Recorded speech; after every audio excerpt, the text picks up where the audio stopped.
Christ, welcome to our show, I Can't Answer That. And we're doing this podcast on YouTube, which is going to turn into a book, which I'll publish sometime later in 2024. Well, this is chapter 1 of that book, and it is called, Why Did Satan Sin? But before we get into that, make sure you like my video, subscribe to my channel. You know, we're doing well, and we'd really appreciate a few more subscriptions. I think we're almost up to 6,000 subscriptions. So if you just add your subscription, that would mean a lot to us. Well, today we're going to be talking about our enemy, the devil. And our difficult question of the day is this. If God knew that Satan was going to sin, why not just take a step back further, and why not just don't even create him? For that, we're going to turn to Ezekiel chapter 28, verses 12 through 15, and we're going to take a peek at that passage and see how that relates to it. Here we go. Let me read that for you. Talking about Satan, he says, "You are the seal of perfection, full of wisdom and perfect in beauty. You were in the Garden of Eden, the garden of God. Every precious stone was your covering. The sardius, topaz, and diamond, beryl, onyx, and jasper, sapphire, turquoise, and emerald with gold. The workmanship of your timbrels and pipes was prepared for you on the day you were created. You were the anointed cherub who covers. I established you. You were on the holy mountain of God. You walked back and forth in the midst of the fiery stones. You were perfect in all your ways when you were created, till iniquity was found in you. By the abundance of your trafficking, trading, you became filled with violence within, and you sinned. Therefore I cast you as a profane thing out of the mountain of God, and I destroyed you, O covering cherub, from the midst of the fiery stones. Your heart was lifted up because of your beauty. You corrupted your wisdom for the sake of your splendor. I cast you to the ground. I laid you before kings that they might gaze at you. You defiled your sanctuaries by the multitude of your iniquities, by the iniquity of your trading." Wow. Now this passage in Ezekiel is actually found in the middle of a lament about the king of Tyre. And it goes back and forth between the king of Tyre and Satan. However, it's not just about the king. It's one of those double prophecies. It's about the one behind the scenes who pulled the strings of the king of Tyre. This passage has a double meaning. At times it applies to the king of Tyre, but here the passage part we read applies to our enemy, the devil. Now this passage gives us even further psychological insight into the motives of Lucifer before he fell. Verse 12 through 14 describes Satan's perfections when he was created, and verses 15 through 17 describe his flaws that led to his fall. Let's look at his perfections. It says that he was the perfect. He was an amazing creation. He was the sum or seal of perfection, created perfectly. He was full of wisdom. He was beautifully, incredibly beautiful. He was richly dressed like a priest with every precious stone. He was created to be an amazing musician. He had timbrels and pipes. He was the chief cherub, the #1 guardian of God's throne. His position was established by God. He said, "I established you." He lived in the mountain of God, or heaven.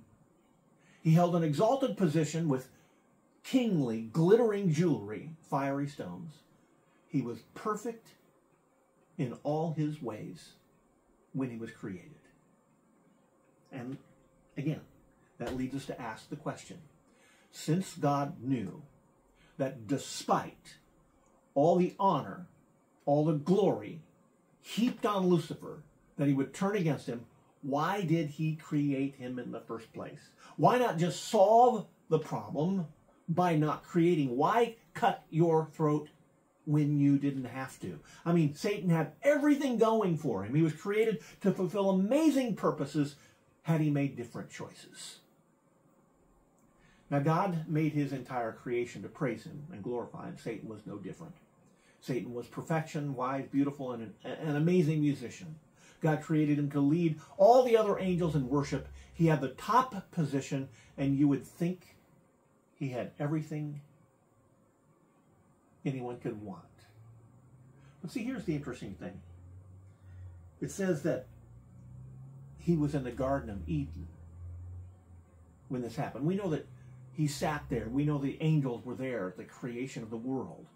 God created all the angels and had them watch the creation of the world, and they were awed by it. And then an interesting thing happened.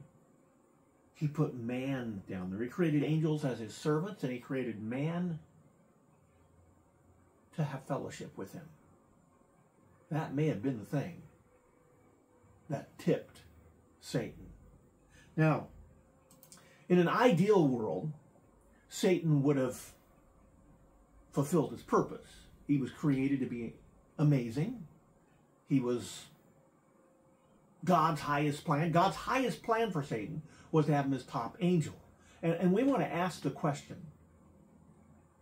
was Satan locked in to fate? You know, God is entirely sovereign. God knows everything. He's in control of everything. He works all things out for his glory as he planned it. What if I made different choices? Would that mess up God's plan? Our different choices as free agents in this world don't affect God's sovereignty. He's already planned for all options and knows how they'll turn out, and he turns them all out for his glory. So here's the question we want to ask about Satan, and we want to ask about ourselves. Did Satan really have the ability to make a different choice? Or was he locked in by fate? Do we have the ability to make different choices, or are we locked into fate? Well, let's look at this by looking at Satan's flaws. Satan could have made different choices. We notice this here in Ezekiel 28, verses 15 through 18. Iniquity was found in him. There was a point when he was doing well, and then iniquity was found in him. He became filled with violence. His heart was lifted up because of his beauty. He had so much pride. His wisdom was corrupted because of covetousness, and his heart became filled with iniquity. Now, God knew the choices that Satan would make. But let me just say this. Satan was not locked into those choices by fate. God did not create Satan to be a sinner. God created him perfect. It was Satan who made the choice. Could Satan have made a different choice and not fallen? Well, that's an interesting question. Can you make different choices and not sin? Could you follow Jesus? Could you take a different path? Yes, you could. And so could Satan. I want to look at a couple of verses in the Bible which kind of bear out that there are different options that you could take. And here's the first one. Luke chapter 10, verses 13 through 15, which Jesus is calling out Bethsaida. And he says, "Woe to you, Bethsaida, for if the mighty works had been done in you, had been done in Tyre and Sidon, they would have repented long ago." Now, in this passage, Jesus said he knew the potential path that Tyre and Sidon would have taken if things were different. If they were given a different choice, they would have made a different choice. They would have repented. God knew their potential path. They were not locked into their failure, and you are not locked into fate either. Well, here's another one. 2 Samuel 23, 9 through 13. Here's what happened to David. David asked God what would potentially happen if he was to stay in the town of Keilah. So God told him, if he stayed, that the townspeople would betray him to Saul. So David left, and the betrayal did not happen. But here's the point. He says, "Will the men of Keilah deliver me and my men to the hand of Saul?" And the Lord said, "They will. They will deliver you." So David left. God knew the potential outcome of David's choice. What if David had stayed? Could David have stayed? He could have. And if he'd stayed, he would have taken a different path. Would God still have worked everything out according to his will? He certainly would. If you make a different choice today, if you choose wisely for God, there will be a different outcome in your life, and you can choose God. Isn't that something? God's foreknowledge and God's sovereignty extends not only to actual events that will occur, but to every possible event that could occur. In each of these instances, God showed his knowledge of potential events. Even though the events never happened, they could have happened had circumstances been different. This illustrates the truth that God knows everything that will happen as well as everything that might happen. Now, in a negative way, there was another king who was told to strike the ground with a bundle of arrows, and God was going to use that to show how many times he would wipe out his enemies. But he only struck the ground 3 times. Now, because he didn't take God seriously and strike the ground more times, Elisha told him that he would not utterly destroy his enemies. He said, you should have struck the ground more times. Then you would have utterly destroyed your enemies. 2 Kings 13:19. See, God knew the potential future that he forfeited. And here's what God says about Israel's plan. What he says about Israel's future. God says, I know the plans that I have for you, says the Lord. Thoughts of peace, not of evil, to give you a future and a hope. Jeremiah 29:11. See, God has plans for us. God has ideal plans for us. Sometimes we don't choose them.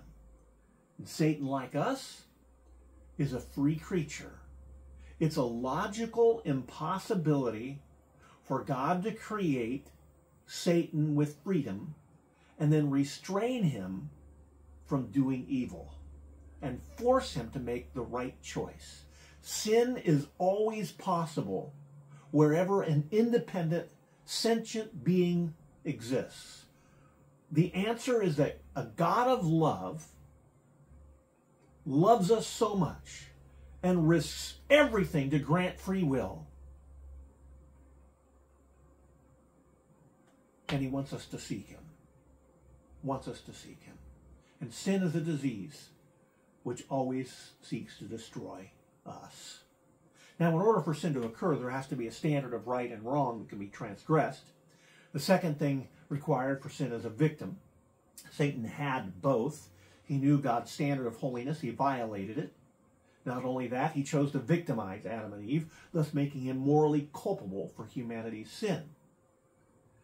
But in order to create sentient beings, by the very nature of this type of creation, they have to be able to choose for themselves. Thus, the one moral quality God did not impart to us is his complete sinlessness and holiness. God has no ability to sin. He is unable to sin. God has that quality. We don't. We are able to sin. We are free creatures. Why did God create sin if he knew he'd turn against him? Because God knows all potential futures. We're not locked into fate. Satan could have chosen a different path, and the universe would have taken a different path. Some other tempter would have come about, or something like that, and yet God's sovereign plan would always come about. Why did Satan sin? Well, I hope you got an answer today, and if you didn't, well, if I can't answer that, well, sorry about that. If you would like me to answer any other questions, please do email me at dennis_a_k@hotmail.com, or just put some comments there below the video, and we'll see what we can do. Until next time, make sure you like my video, subscribe to my channel, and may God answer all your prayers and meet all your needs.